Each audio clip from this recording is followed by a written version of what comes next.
Go ahead. Yes. Oh, this is going to be a bad question, but that's okay. Good, because I enjoy watching you on television. Go ahead. Well, thank you so much. Mr. President, I need to find out from you, you said something as it relates to inner cities. That was one of your platforms during your campaign. Now Fix the inner cities. Yeah. Fixing the inner cities. What will be that fix and your urban agenda, as well as your HBCU executive order that's coming out this afternoon? See, it wasn't bad, was it? That was very professional and very good. Oh, Yeah, very we'll be professional. announcing the order in a little while, and I'd rather let the order speak for itself, but it'll be something I think that will be very good for everybody concerned. But we'll talk to you about that after we do the announcement. As far as the inner cities, as you know, I was very strong on the inner cities during the campaign. I think it's probably what got me a much higher percentage of the African-American vote than a lot of people thought I was going to get. We did, much higher than people thought I was going to get, and I was honored by that, including the Hispanic vote, which was also much higher. And, by the way, if I might add, including the women's vote, which was much higher than people thought I was going to get. So we are going to be working very hard on the inner cities, having to do with education, having to do with crime. We're going to try and fix as quickly as possible. It takes a long time. It's taken 100 years and more for some of these places to evolve, and they evolved, many of them, very badly. But we're going to be working very hard on health and health care, very, very hard on education, and also we're going to be working in a stringent way and a very good way on crime. You go to some of these inner city places, and it's so sad when you look at the crime. You have people, and I've seen this, and I've sort of witnessed it. In fact, in 2 cases, I have actually witnessed it. They lock themselves into apartments, petrified to even leave in the middle of the day. They're living in hell. We can't let that happen. So we're going to be very, very strong. It's a great question, and it's a very difficult situation because it's been many, many years. It's been festering for many, many years. But we have places in this country that we have to fix. We have to help African American people that, for the most part, are stuck there. Hispanic American people. We have Hispanic American people that are in the inner cities, and they're living in hell. I mean, you look at the numbers in Chicago. There are 2 Chicagos, as you know.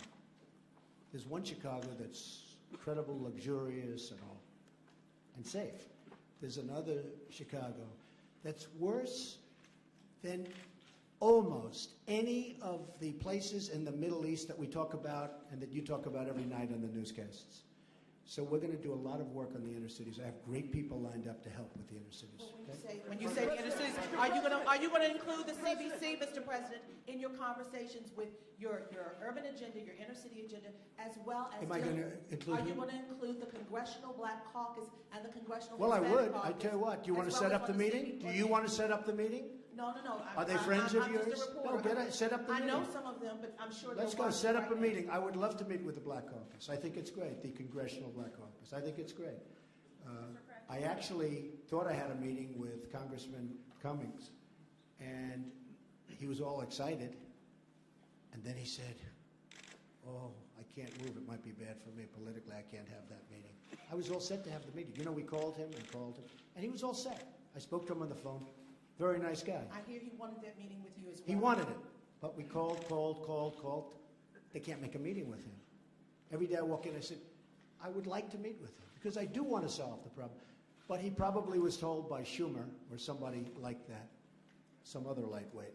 He was probably told, don't meet with Trump. It's bad politics, and that's part of the problem in this country. Okay, one more. Yes, Mr. President, 2 questions, both follow. No, one question. 2 we can't handle. This room can't handle 2. Go ahead. Give me the better of your 2. I'll follow up on my colleague's question about anti-Semitism. It's not about your personality or your beliefs. We're talking about a rise in anti-Semitism around the country, some of it by supporters in your name. What can you do and some to of deter it, that? and can I be honest with you? And this has to do with racism and horrible things that are put up. Some of it written by our opponents. You do know that. Do you understand that? You don't think anybody would do a thing like that. Some of the signs you'll see are not put up by the people that love or like Donald Trump. They're put up by the other side. And you think it's like playing it straight? No.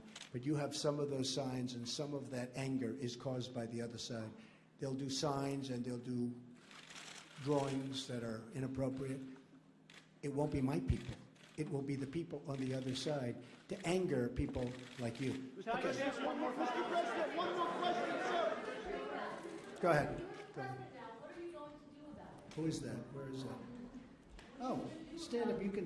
What are you going to do about the tensions that have been? Oh, I'm working on it. No, I'm working on it very hard. No, no. Look, hey, just so you understand, we had a totally divided country for 8 years, and long before that, in all fairness to President Obama, long before President Obama, we have had a very divided. I didn't come along and divide this country. This country. I mean, did y'all hear what I just heard? Because I didn't enjoy what I just heard at all. Hey, what's up, you guys? It's Sherelle coming at you guys with another video, commentary, rant, whatever you want to call it. I just have to discuss what we just saw because that shit was crazy. If that wasn't the most microaggression racism I have ever seen during a press conference in my 30 years of life, for him to act shocked that she had a decent question boggles my fucking mind. You know, for her to for him to select her and she said, okay, she's ready to ask a question, then for him to be like, oh shit, this ain't gonna be about nothing. That's strike one. Then she asks her question, and then he's like, oh my God, you're such a good little darky with your little professional questions. Look at you. Strike two, Trump. Then, as he's answering her question, before he even gets to her question, he goes and you saw him. He goes and talking about his votes, how he won. I'm so sick of Donald Trump talking about how he won his fucking election, sweetheart. You won. You beat Hillary, and I think you beat Hillary fair and square. Because honestly, had Hillary been doing what she had to be doing versus just telling everybody that she wasn't like you, she would have won. Even if the shit that happened with Comey, with WikiLeaks, everything, had Hillary actually conveyed an actual plan for everybody, she would have won. She failed to do that. Donald Trump was able to reach people that she didn't even worry about. So he won. Bam, sweetheart. You won fair and square. Let it the fuck go. Let it go, sweetheart. So that ain't a strike against him. That's just Trump being a dumbass, okay? But for him to then go into, well, you know, it's gonna be good health care. It's just gonna be good education. It's gonna be really well. I'm sorry, sweetheart. That's not a question. That's not an answer. Her question was, what is your plan to fix Black America? What is your plan to heal us, being that we're in such turmoil? What is your plan? He doesn't have one. Only thing he can tell us is that it's going to be great. It's going to be good. It's going to be nice. We're going to like it. We're not going to like it. So anyway, for him to say that, and then he goes off on a tangent about Chicago and what's happening there and how, oh my God, it's so horrible. And people are scared to come out of the house. And I mean, because as you know, every Black person in America lives in Chicago. Mind you, here I am, 30 years old. All my life I've lived in Houston, Texas. So it's all my family, sweetheart. And I ain't scared to leave my house at all. Matter of fact, I just got home from work. You know what I'm saying? It's like, oh my God, we don't all live in like this one little area. Everybody is not, oh my God, I don't know what to do. How is Trump going to save me? Like, no, that's not how it's going. I wish he would stop. Look, as a Black woman, I will admit there's so many things wrong with my community. We have a lot of shit going on, and it's deeper than. It's deep, bro. It's fucking deep. Black people technically been free since 65, 67, 68? I've been out of school for a minute if I got my civil rights history and ain't as sharp as it used to be. But seriously though, like, bro, we have a lot of issues going on in our community, so I'm not going to sit up here and say that something doesn't need to happen, because in certain areas, absolutely something needs to happen, but to pigeonhole everybody into one category is just it's unfair. And again, it's a microaggression. It's racism. It's bigoted. It's horrible. You know, it's just fucking horrible. And I'm not a person who gets real sentimental about shit, and I'm not a Trump fan at all. But it makes me really, really sad that the president of the United States thinks of my people in that way. You know what I'm saying? We know for a fact that he thinks about us in that way, because when it comes down to, I want to help the Black community, you go and get Steve Harvey. What the fuck can Steve Harvey do for us? Let me tell you something. I think Steve Harvey's funny. I know that he has a summer camp for black kids, not even black kids, just kids in period. Like just it's for teenage boys who don't have fathers. He has a camp for them to go to every summer out there in Dallas. Like he's doing wonderful things in that regard. However, as far as a plan to fix, not even to, I hate the word fix. So as a plan to, help progress black people, there's not much Steve can do. You know what I'm saying? That's not his wheelhouse. If you really want to make a difference, you would meet with the CBC.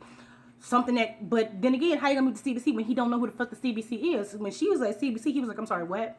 I'm sorry, what was that?